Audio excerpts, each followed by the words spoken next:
Students आज আমি পড়িম class 10 math chapter number 15 সম্ভাবিতা তো স্টুডেন্টস জন্য হলনি 15.9 একর পরা 2 নম্বর লকে আমি সমাধান করিছো আজ আমি তোমাক 3 নম্বর পর সমাধান কৰি দিম 3 নম্বৰ কোশ্চেনত কি কই চাবা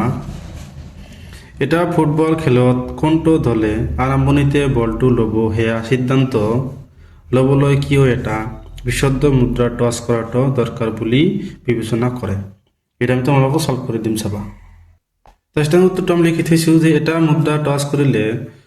মুন্ড বা পুচ্ছ পোৱাৰ ফলাফল সমহক্ষ আমি কি মুন্ড বা পুচ্ছ পাম হেড বা টেল পাম গতিকে এটা মুদ্রা এবাৰ টস কৰি পোৱা ফলাফলৰ ভৱিষ্যৎবাণী কৰাটো অসম্ভৱ মুদ্ৰাটা টস কৰি আমি ডাইৰেক্ট ক'ব নোৱাৰো যে হেড উঠিব বা টেল উঠিব এটো উঠাৰ পিছতহে আমি ক'ব পাৰো সেই কাৰণে কি ফুটবল খেলাৰ আগতে মুদ্রাটো টস করা দরকার বা এটু বিবেচনা করা হয় এটি আসলে কি অ্যান্সার তো স্টুডেন্টস এটি আমি তোমালোক 4 নম্বরটো সমাধান করে দিম তো স্টুডেন্টস 4 নম্বৰ কোশ্চেন কি কৈছে বা তলৰ কোন কেইটা এটা ঘটনাৰ সম্ভাৱিত হ'ব নোৱাৰে ইয়াৰ ভিতৰত কোনটো ঘটনাৰ সম্ভাৱিত হ'ব নোৱাৰে তো স্টুডেন্টস তোমালোকক কাম কৈছো ঘটনাৰ সম্ভাৱিত কেতি হ'ব 0 ৰ সমান বা 0 তকৈ ডাঙৰ আৰু 1 ৰ সমান বা 1 তকৈ সৰু তো স্টুডেন্টস এটো কি আছে 0 তকৈ ডাঙৰ এটো আছে তেনেহলে এটো কি ঋণাত্মক 0 তকৈ সৰু তেনেহলে এটো আমাৰ কি এটা ঘটনাৰ সম্ভাৱিত হ'ব নোৱাৰে B number is the correct answer 5 নম্বৰত কি কৈছে বা যদি পি অফ ই মানে এটো পি অফ ই মানে কি ঘটনা ঘটিছে ইজ ইকুয়াল টু 0.05 তেন্তে ই নোহোৱাৰ সম্ভাৱিত লইয়া তো স্টুডেন্ট এটা ফৰ্মুলা পাইছিলো P of E plus P of E bar is equal to আমি কিমান জানো 1 এটো সমাধান কৰিম চাবা তো স্টুডেন্ট দিয়া আছে আমাৰ কি P of E is equal to কিমান আছে 0.05 is equal to what আমি না জানো তাহলে আমি কি জানো আমি জানো যে P of E plus P of E bar is equal to কিমান জানো ফর্মুলা 1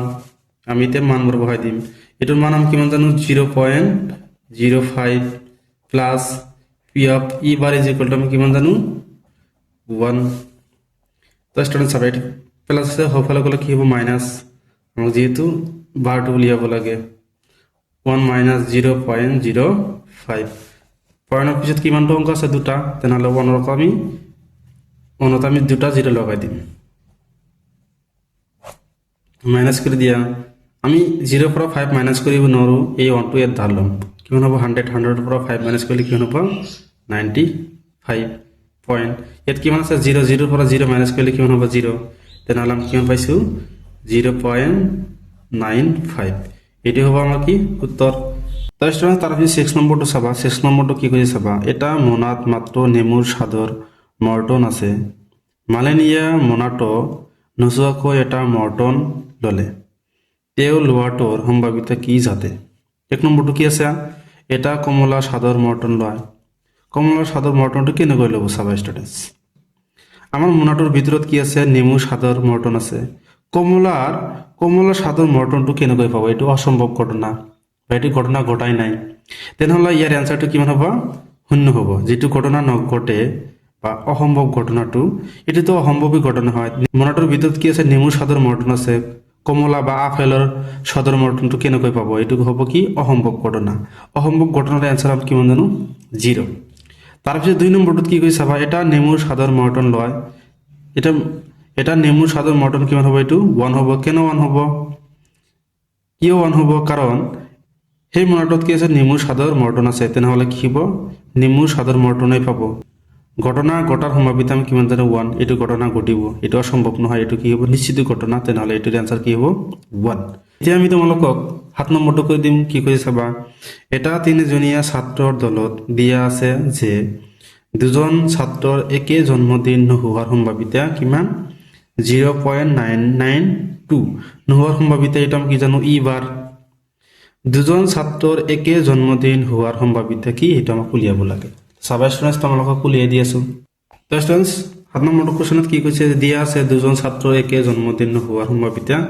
পি অফ ই বাৰ এটা আমি কি নোহোৱাৰ সম্ভাৱিতা আমি পি অফ ই বাৰ জানো 0. কিমান দিছে 99 কিমান দিছে 2 তাৰ পিছত দুজন ছাত্ৰৰ একে দিন জন্ম হোৱাৰ সম্ভাৱিতাটো আমাক উলিয়াব লাগে মানে পি অফ এইটো আমাক কি উলিয়াব লাগে তো চাবা ষ্টুডেণ্টছ তোমালোকক উলিয়াই দি আছোঁ তো ষ্টুডেণ্টছ আমি কি জানো আমি জানো যে P of E plus P of E bar এইটো তুমি ই ধৰিছা যিকোনো ধৰিব পাৰা আমি কিমান জানো 1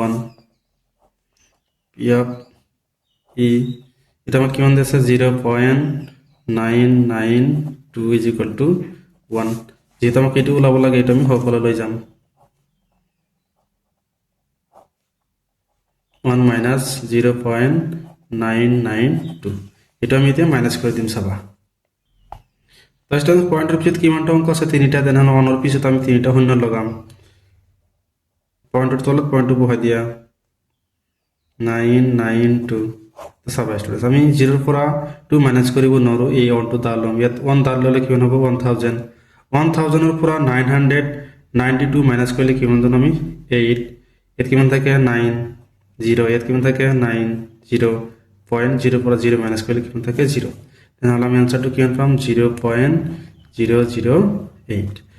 তেনেহ'লে আমি কি আনচাৰ পাইছোঁ যে দুজন ছাত্ৰৰ একেদিন জন্ম হোৱাৰ সম্ভাৱিতা কিমান হ'ব